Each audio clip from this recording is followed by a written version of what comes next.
હસ્તાક્ષરનું અક્ષય પાત્ર તેના 68 ગ્રંથોમાંથી ઉદ્ધરિત કરેલ અર્હમ વિષયક મંત્રનો ચોથો ભાગ આપણે હવે આજથી શ્રવણ કરવાનો શરૂ કરીએ, જેનું નામ છે પરમ ભદ્રંકર અર્હમનો અપૂર્વ મહિમા. તેની પ્રસ્તાવનામાં આચાર્ય મનમોહન સુરીજી એવં આચાર્ય પ્રવર શ્રી હેમપ્રભ સુરીશ્વરજી મહારાજ લખે છે તેમ, હા, આનંદનો ઝરો ઉભરાયો છે. ફક્ત અને ફક્ત બે જ બીજાક્ષર અર્હમ ઉપરનું ચિંતન 224 રોજનિશીઓના અર્ક રૂપે જેમ જેમ વાગોળાય છે ને તેમ તેમ અનુપમ મીઠાશ અનુભવાતી જાય છે. અર્હમનો સનાતન ધ્વનિ જે વિશ્વમાં ચાલી રહ્યો છે તેને નમન કરીએ. આ અર્હમનું ધ્યાન શું કરે છે?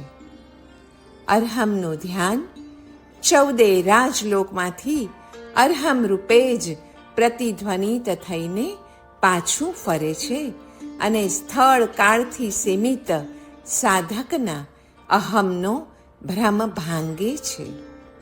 આઈ એમ યુનિવર્સલ. નો, આઈ એમ યુનિવર્સ એવી પ્રતીતિ કરાવે છે.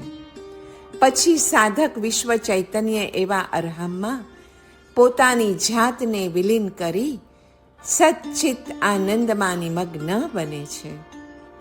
નવકાર મહામંત્રનો દીર્ઘકાળનો જપ અર્હમના ધ્યાનની યોગ્યતા વિકસાવે છે. નમો અને અર્હમ આ ધ્વનિ પ્રતિધ્વનિ રૂપ બની જાય છે. નમો એ કોસ્મિક લેબોરેટરી છે, જ્યાં અર્હમના પરમ રહસ્યો પામી શકાય છે. અર્હમ તો વિજ્ઞાનોનું પણ પરમ વિજ્ઞાન, કળાઓની પણ પરમ કળા અને સર્વ પ્રકારની શક્તિઓનો પરમ સ્રોત છે. મંત્રના આ ભાગમાં અર્હમ મંત્રાક્ષરના અનુપમ ભાવોને આપણા સુધી સ્પર્શાવનારા લંડન સ્થિત શ્રી જયાબેન ચુનીલાલ દોઢિયા પરિવારના પરમ ગુરુ ભક્ત શ્રી પારસભાઈનું અર્થસારથીપણું અને એમના પ્રીતિ પરિશ્રમનો પ્રકટ અંશ એટલે જ આ ગ્રંથ પરમ ભદ્રંકર અર્હમ મંત્રાક્ષરનો મહિમા.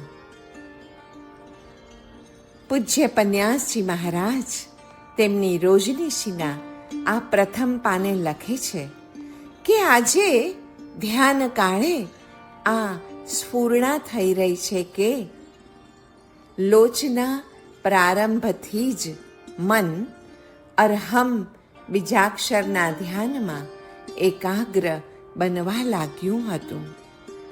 જેમ જેમ લોચ આગળ વધતો ગયો અને જેમ જેમ એકાગ્રતા વધતી ગઈ તેમ તેમ અપૂર્વ સંવેદનો થતા ગયા, જેવા કે અનાહત ધ્વનિ, શ્રવણ, જ્યોતિ, લય, આત્મપ્રદેશોના સ્પંદનો આદિ સર્વે અનુભવાયા અને તેથી અપૂર્વ આનંદ, શીતળતા તથા સમાધિ દશા અનુભવાઈ. ચારિત્રને ગ્રહણ કરતી વખતે સર્વ તીર્થંકર ભગવંતો પણ પંચમુષ્ટિ લોચ કરતા હતા. તેથી સહજ અનુમાન થઈ શકે છે કે સ્વભાવ રમણતા રૂપ એવા આ ભાવ ચારિત્રમાં લોચની ક્રિયા બ્રહ્મરંધ્રના ઉદ્ઘાટન કરવામાં પરમ સહકાર આપનાર જરૂરથી થતી જ હશે. સૂક્ષ્મ આત્મ પ્રદેશોનું ભાન જાગ્રત કરાવવામાં તેની પરમ ઉપયોગિતા હોવાથી સાધુ જીવનમાં લોચ એ આવશ્યક કર્મ મનાયું હશે. કામધેનું રૂપ છે અરહમ પદ.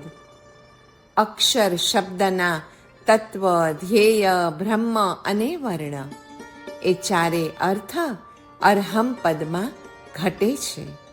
એક, અરહમ એ તત્વ છે. બે, અરહમ એ ધ્યેય છે. અરહમ એ બ્રહ્મ છે. અને ચતુર્થ, અરહમ એ વર્ણ પણ છે.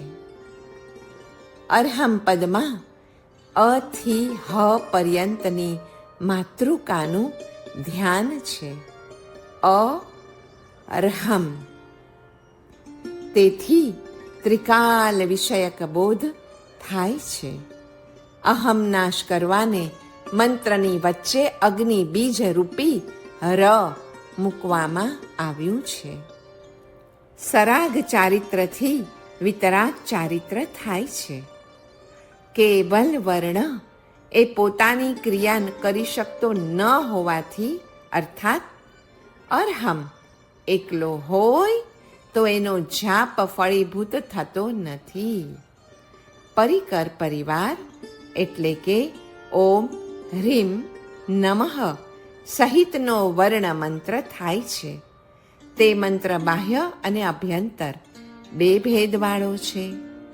મંડલ, મુદ્રા આદિ બાહ્ય છે અને નાદ, બિંદુ, કલા આદિ અભ્યંતર છે.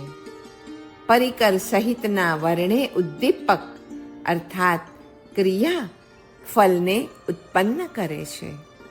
ઓમ હ્રીમ અરહમ નમઃ મંત્રમાં નમોસ્તુ એટલે કે ઈચ્છાયોગ, ઓમ એટલે કે શાસ્ત્રયોગ, હ્રીમ એટલે સામર્થ્ય યોગ અને અરહમ એટલે સયોગ કેવળીને નમન હો.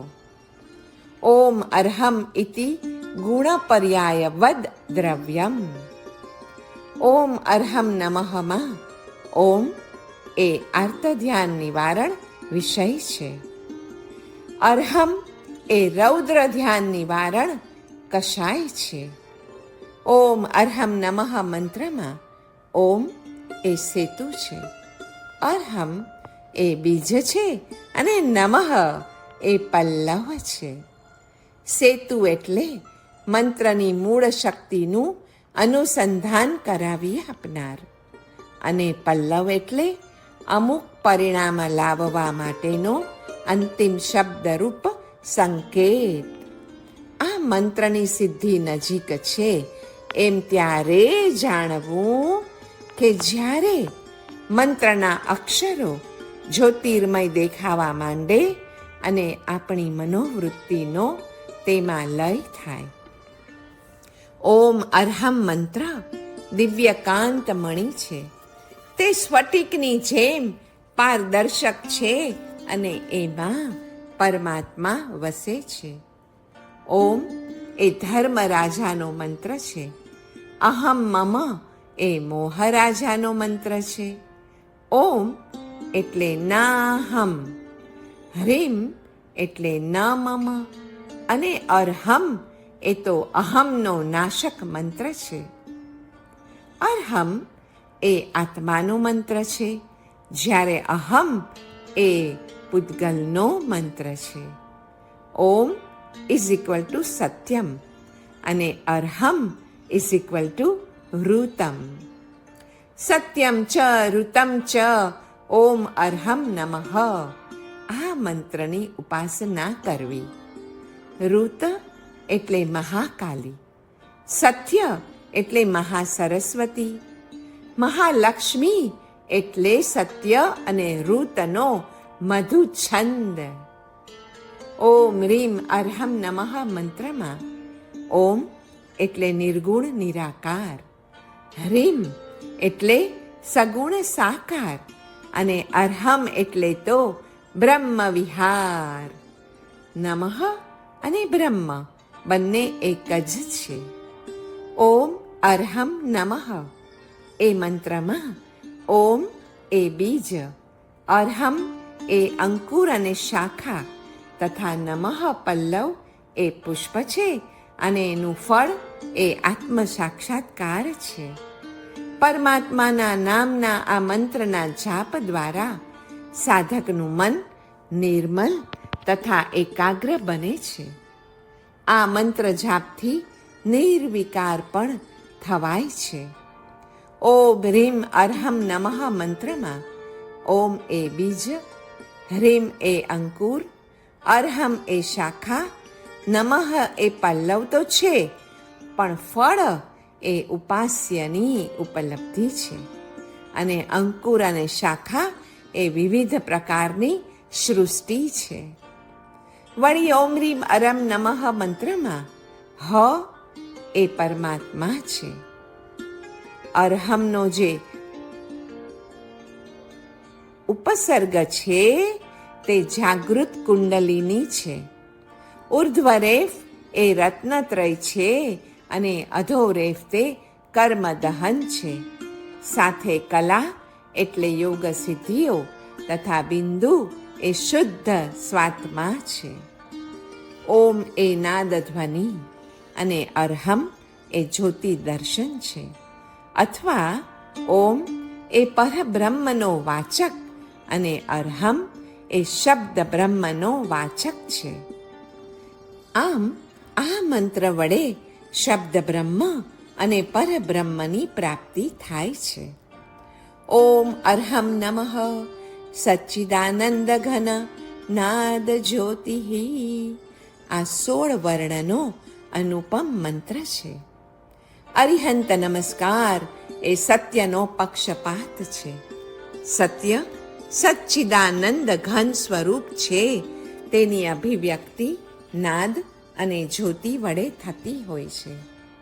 ઓમ હ્રીમ અર્હમ નમઃ આ મંત્રનો શબ્દાર્થ જોઈએ તો ઓમ અનાહત પ્રણવ સર્વકાળ વ્યાપી છે.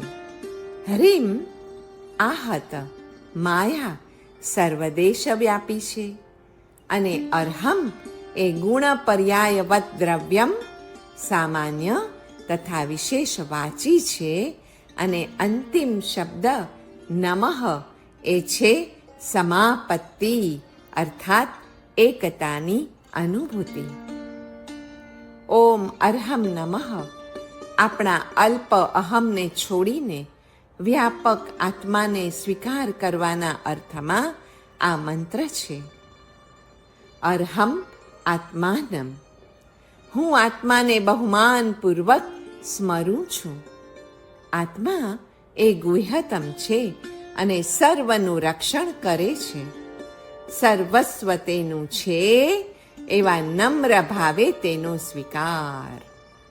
એ રીતની અર્થભાવનાપૂર્વક થતું આ મંત્રનું સ્મરણ એ બહિરાત્મ ભાવનો નાશ કરવા માટે તીક્ષ્ણ કુઠારની ધારનું કામ કરે છે અને તે વડે અંતરાત્મ ભાવમાં આવીને પરમાત્મ ભાવનું અત્યંત ભાવપૂર્વક પૂજન થાય છે. દ્રવ્યથી પૂજન વર્ણોનું અને ભાવથી પૂજન સ્વરૂપનું.